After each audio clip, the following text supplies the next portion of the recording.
Hello and welcome to the Slovak Snapshots podcast, created by Aktuality.sk. My name is Zorislav Poliak and I'm bringing you the most captivating and important stories from across Slovakia. Each week we'll dive into the headlines that matter, from breaking news to heartwarming stories. So, whether you're local or a global listener interested in Slovakia, we got you covered.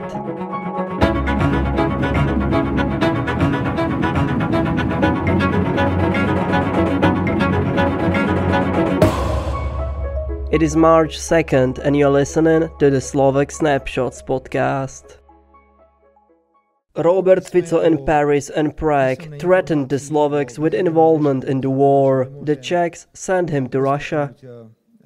An informal summit of European and NATO leaders on the situation in Ukraine was held in Paris on Monday. Slovak Prime Minister Robert Fico confirmed that Slovakia will not agree to send its troops to the conflict in Ukraine. As we anticipated in several meetings in Bratislava this morning, there was a purely pro-war atmosphere in Paris. There was not a single word about peace, which I personally regret very much, said Slovak Prime Minister. Fico mentioned that some countries are ready to send their troops to Ukraine, while others, including Slovakia, are against it.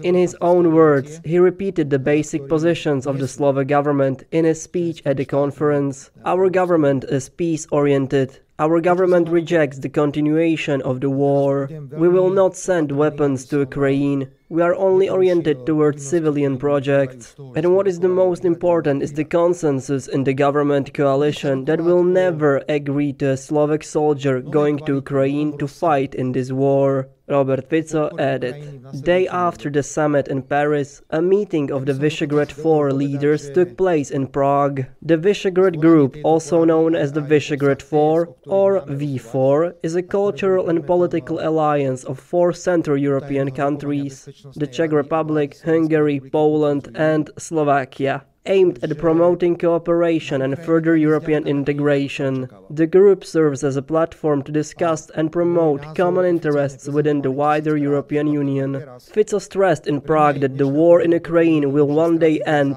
and the V4 can be an important regional format for the future. Czech Prime Minister Petr Fiala gave a different assessment of the Paris talks, emphasizing support for Ukraine, including military aid. At the V4 summit in Prague, the Prime Ministers held different views on the form of aid to Ukraine, but agreed on the need to support Ukraine. They discussed cooperation in areas such as agriculture, energy, and the fight against illegal migration. Polish Prime Minister Donald Tusk stressed the need for V4 unity and called for joint efforts within the framework of European values. According to Petr Fiala, the meeting was very long, difficult, but open and practical. He stressed that there were differences between the views of the leaders and the attitudes of the individual countries, which had not changed. There is no need to hide the fact that there are significant differences between us, he said, adding that the Czech Republic and Poland want to continue to participate in military aid to Ukraine, while Slovakia and Hungary do not share this position.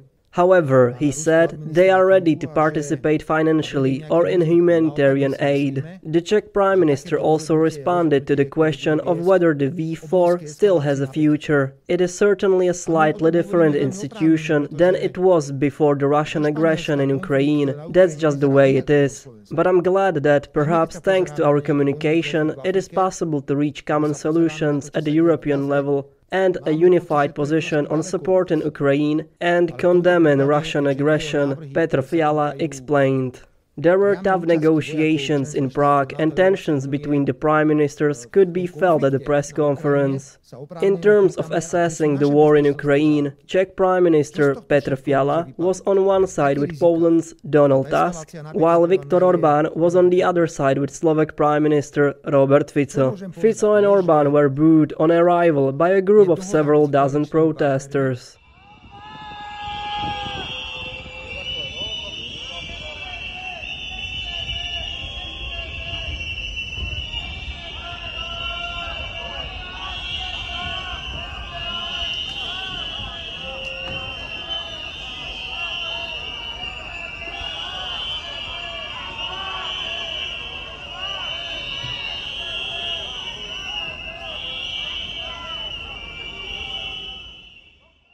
When the Slovak Prime Minister got out of the limousine, they chanted, "Fico to jail." They also brought EU and Ukrainian flags and various banners. The largest of them read, "Fico, go home to Russia." The Prime Minister then walked a little closer to them and waved. The summit revealed the existing differences between the V4 member states, but at the same time confirmed their determination to work towards common goals and to support Ukraine, while ensuring that the aid doesn't negatively affect the economy and agriculture of the member states. The Special Prosecutor's Office has definitely come to an end. The Constitutional Court has decided. The Constitutional Court suspended the operation of part of the government's amendment to the Criminal Code. The suspension concerns the reduction of sentences and the shortened statute of limitations, as well as the retroactive opening of a plea bargains with penitents. The Constitutional Court judges didn't suspend the effectiveness of the office of the Special Prosecutor. The Constitutional Court's decision should mean that as of 15th of March, criminal rates for economic crimes will not be lowered, nor will prison terms be changed. This doesn't mean that the Constitutional Court judges will declare the amendment or parts of it unconstitutional. They have yet to rule on this. Thus, the office of the Special Prosecutors is abolished as of March 20th, 2024. The suspension doesn't apply to this change. In practice, this means that prosecutors will move to the General Prosecutor's Office and their cases will be distributed to the regional prosecutors' offices. The Constitutional Court's decision, which suspended the effectiveness of part of the government's major amendment to the Criminal Code, is being commented on by opposition parties as a defeat for Prime Minister Robert Fico. The Prime Minister himself claims that the government has succeeded in its main political goal, the abolition of the office of the Special Prosecutor. At the same time, however, Fico is indirectly questioning the Constitutional Court by saying that the judges acted under pressure. Who beat whom here? Asked the Prime Minister. Michal Šimečka, the leader of Progressive Slovakia, spoke of Robert Fico's clear defeat. Fico told the opposition that the government's primary goal was to abolish the Special Prosecutor's Office headed by Daniel Lipšic. The office is due to cease to exist on 20th of March, as the Constitutional Court has not stopped its end. What am I supposed to say now? That we have lost when we have achieved the main political goal?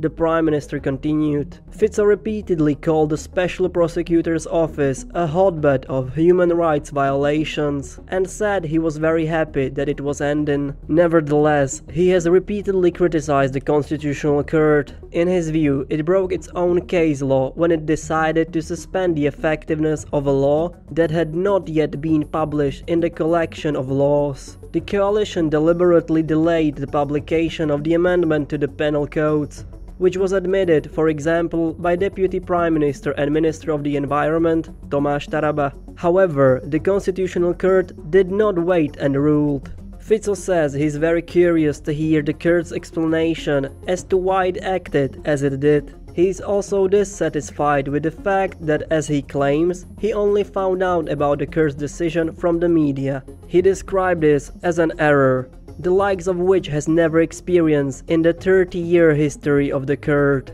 We posed the question, what kind of pressure was put on the Constitutional Court? He also asked. The Constitutional Court has sent its decisions to the Justice Ministry, which must publish it in the official paper for it to become final. The Ministry has 15 days to do so, which will start from the time the decision is delivered to the Ministry. It's not yet clear whether this has been done. If it has, the Ministry of Justice will have to publish the decision by 14th of March, before the law enters into force, which is 15th of March. If Minister of Justice Boris Susko decides to go beyond the law and into an open confrontation with the Constitutional Court, He could theoretically publish the decision after 15th of March. However, he has been warned against such a possibility by the opposition party Progressive Slovakia, which is threatening to organize mass protests. I warn Robert Fico, his government, and especially Justice Minister Boris Susko not to even think of preventing the decision of the Constitutional Court. And the Constitutional Court itself warns them against it. They would threaten to plunge Slovakia into a constitutional crisis, which would be a complete fall to the bottom and return to the worst days of Vladimír Mečiar. We will certainly confront such a threat, and I'm sure that the consequence would again be massive protests all over the country, which we would organize, Michal Šimečka said. Adam Růžička's NHL career is over for now.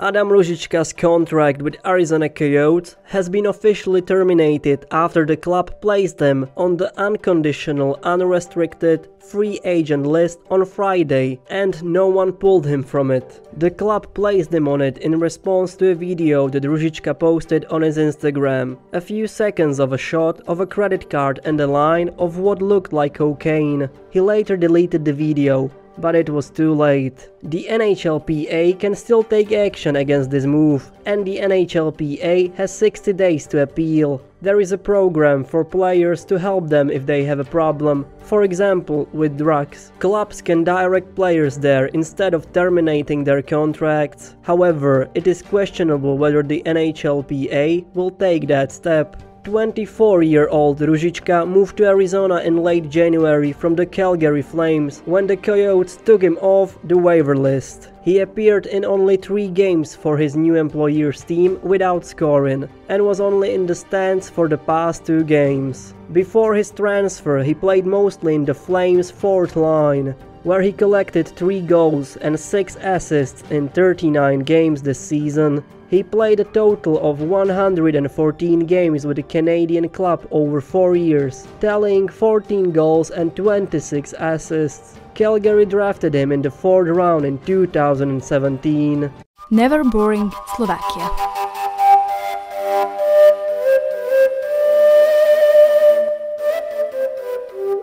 Did you know that Slovak women are among the youngest women getting married in the European Union? On average, they are only 24 years old, just like Lithuania or Poland.